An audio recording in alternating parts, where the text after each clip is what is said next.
আসসালামু আলাইকুম, welcome back to my channel. কেমন আছেন? আশা করি ভালো আছেন। আজকে রেসিপি হচ্ছে কাঁচা আলুর মুচমুচে কুরমুরে একদম পেঁয়াজু। তো রেসিপিটা ভালো লাগলে চ্যানেলটি সাবস্ক্রাইব করে পাশে থাকবেন। তো এরকম কুরমুরে পেঁয়াজু আসলে আলু দিয়ে আপনারা চাইলে বানাতে পারেন। তো অনেক সময় ডাল দিয়ে পেঁয়াজু বানানো যায়, বাট আলু দিয়ে এত টেস্টি হয়। তো বাচ্চাদের জন্য খুবই হেলদি একটা খাবার। তো অনেক সময় বাচ্চারা পেঁয়াজু খেতে পারে না, ডালের বড়া বা খেতে চায় না। তো আলু দিয়ে বানিয়ে দেখবেন, অসাধারণ।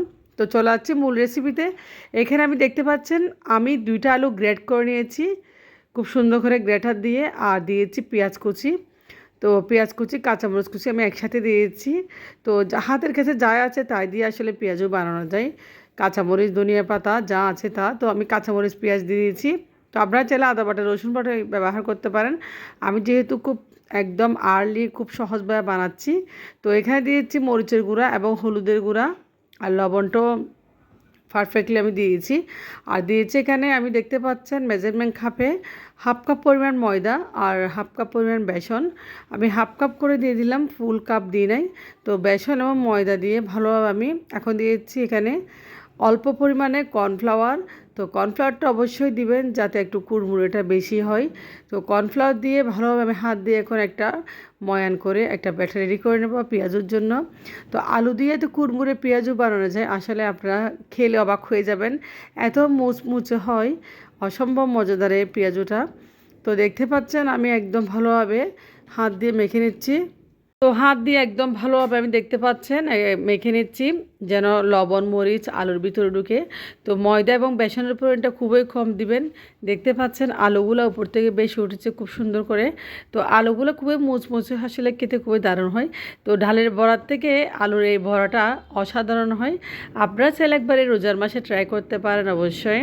তো আমি এখন চলতে চুলায় পেঁয়াজুর বাটা রেডি হয়ে গেছে। তো চুলায় চলে আসলাম, দেখতে পাচ্ছেন। তো চুলায় আমি তেল দিয়েছি অল্প করে, আর এই পেঁয়াজু বানানোর জন্য বেশি তেল লাগে না। তো আমি একটা কড়াইতে তেল গরম করে নিচ্ছি। তো কড়াইতে তেল গরম হয়ে গেছে অলরেডি, দেখতে পাচ্ছেন। আমি এখন দিয়ে দিব পেঁয়াজুর বড়া। আমি হাত দিয়ে চেপে চেপে একটা একটা করে শেপটা করে দিয়েছি, দেখতে পাচ্ছেন, একটা শেপ দিয়ে। আর এই শেপটা খুব সুন্দর লাগে যাতে ভিতরে পুরটা বা আলুটা খুব কুড়মুড়ে হয়, সেজন্য আপনি একটু চ্যাপটা করে দিবেন। তো দেখতে পাচ্ছেন একটা একটা করে পেঁয়াজ আমি তেলে ছেড়ে দিচ্ছি। তো অনেক সময় হাতের কাছে ডাল নাও থাকতে পারে, তো আপনারা চাইলে এরকম আলু দিয়ে পেঁয়াজও একদম বানিয়ে নিতে পারেন। প্রচুর পরিমাণে আলু পাওয়া যাচ্ছে এবছর, অনেক ফলন হয়েছে। তো বাসায় সবাই আলু আছে আশা করি।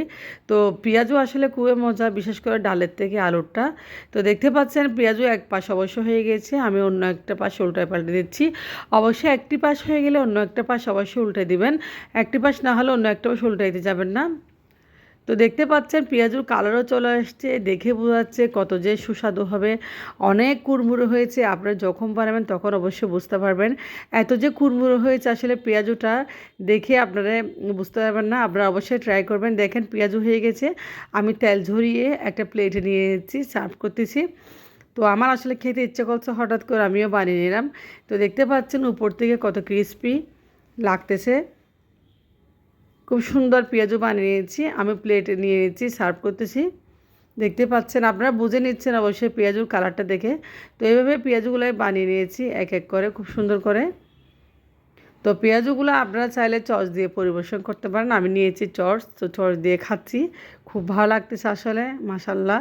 এভাবে আলু দিয়ে পেঁয়াজু আমি প্রথমবার ট্রাই করলাম, আপনারা একবার ট্রাই করবেন। তো আশা করি আজকের ভিডিওটা অবশ্যই আপনাদের কাছে ভালো লাগবে। ভালো লাগলে অবশ্যই আপনারা লাইক কমেন্ট শেয়ার করবেন, বেশি বেশি করে আমার জন্য দোয়া করবেন যাতে আপনাদের জন্য এরকম সুন্দর সুন্দর রেসিপি নিয়ে আসতে পারি। তো দেখতে পাচ্ছেন আর খেতে খেতে চলে যাচ্ছি, এই পেঁয়াজু আপনাদের দেখিয়ে দিচ্ছি। আল্লাহ হাফেজ, আসসালামু আলাইকুম।